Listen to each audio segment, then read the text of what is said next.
ನಮಸ್ಕಾರ, ಶುಭ ಸಂಜೆ ಪ್ರೀತಿಯ ವೀಕ್ಷಕರೆಲ್ಲರಿಗೂ ಇವತ್ತಿನ ಕಾರ್ಯಕ್ರಮಕ್ಕೆ ಆತ್ಮೀಯ ಸ್ವಾಗತ ಹೇಳ್ತಾ ಇರೋದು ನಾನು ಅನುಷಾ. ಇವತ್ತಿನ ಕಾರ್ಯಕ್ರಮದಲ್ಲಿ ನಿಮ್ಮೆಲ್ಲರ ನೆಚ್ಚಿನ ಅಚ್ಚುಮೆಚ್ಚಿನ ಗುರುಗಳಾಗಿರುವಂಥ ಅಥರ್ವ ಸಿದ್ಧ ಪುರುಷ ಡಾಕ್ಟರ್ ವಿಷ್ಣು ದತ್ತ ಗುರುಜಿಯವರಿದ್ದಾರೆ. ಬನ್ನಿ ಗುರುಗಳನ್ನ ಕಾರ್ಯಕ್ರಮಕ್ಕೆ ಬರ್ಮಾಡ್ಕೊಳ್ಳೋಣ. ನಮಸ್ತೆ ಗುರುಗಳೇ, ಕಾರ್ಯಕ್ರಮಕ್ಕೆ ಆತ್ಮೀಯ ಸ್ವಾಗತ. ಗುರುಗಳೇ, ಇವತ್ತು ಶುಕ್ರವಾರ, ಶುಭ ಶುಕ್ರವಾರ.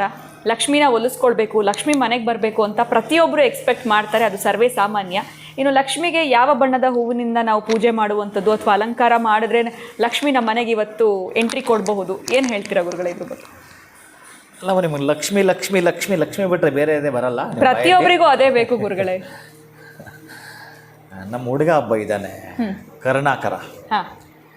ನಾನು ಯಾರಾದ್ರೂ ಅದೇ ಬಂದಾಗ ಯಾರೇ ಬಂದರೂ ಊಟ ಮಾಡ್ಕೊಂಡು ಹೋಗಬೇಕು ಅಂತ ಹೇಳಿರ್ತೀನಿ. ನಮ್ಮ ಭಟ್ರಿಗೆ, ಈಗಿರೋ ಹೊಸ ಭಟ್ರಿಗೆ ಸ್ವಲ್ಪ ಅಷ್ಟಾಗೇನು ಬರಲ್ಲ.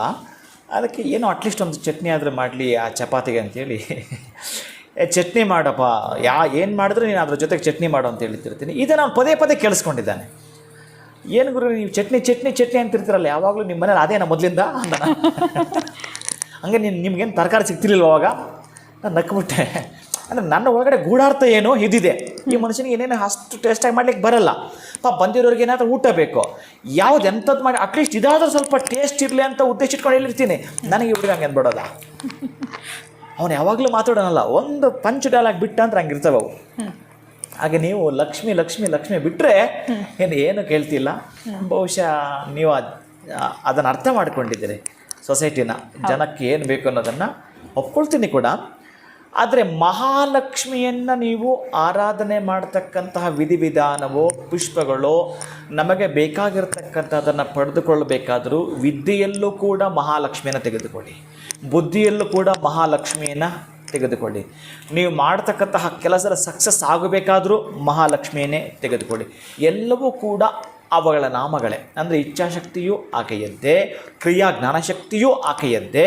ಆದ್ದರಿಂದ ಆಯಾ ಸಂದರ್ಭದಲ್ಲಿ ಆ ರೂಪವಾಗಿ ನಿಮಗೆ ಬರ್ತಾಳೆ, ಯಾವ ವಯಸ್ಸಿಂದ ಕರೆದು ಆಕೆ ಬರ್ತಾಳೆ.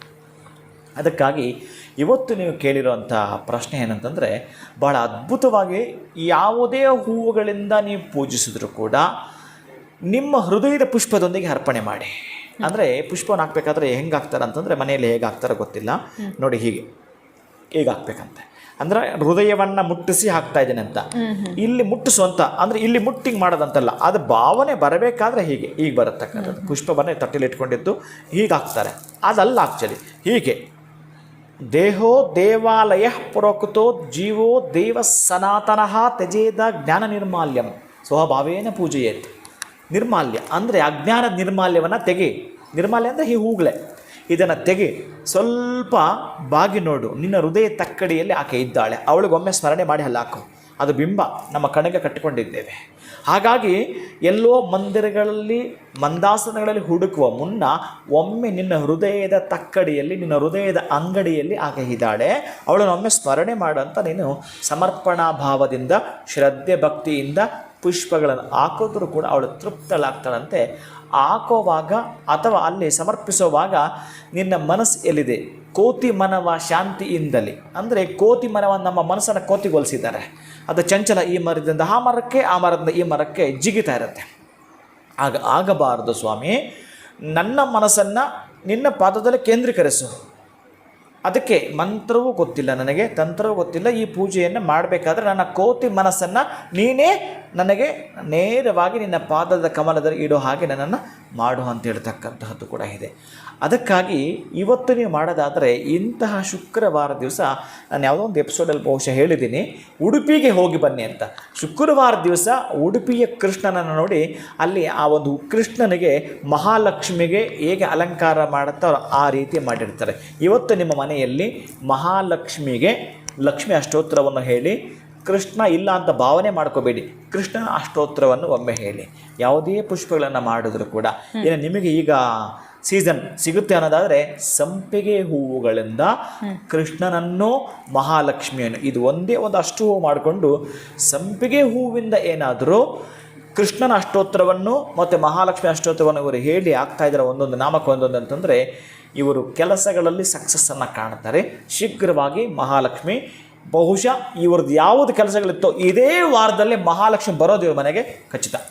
ಖಂಡಿತ ಗುರುಗಳೇ, ಎಲ್ಲೋ ಒಂದು ಕಡೆ ಶುಕ್ರವಾರ ಆಗಿರೋದ್ರಿಂದ ಮಹಾಲಕ್ಷ್ಮಿ ಬಲಗಾಲಿಟ್ಟು ಒಳಗಡೆ ಬರಬೇಕು ಅಂತಂದರೆ ಸಂಪಿಗೆ ಹೂವು ಬಹಳ ವಿಶೇಷ ಅನ್ನೋದ್ರ ಬಗ್ಗೆ ಕೂಡ ತಿಳಿಸ್ಕೊಟ್ಟಿದ್ದೀರಾ ಕಾರ್ಯಕ್ರಮದಲ್ಲಿ.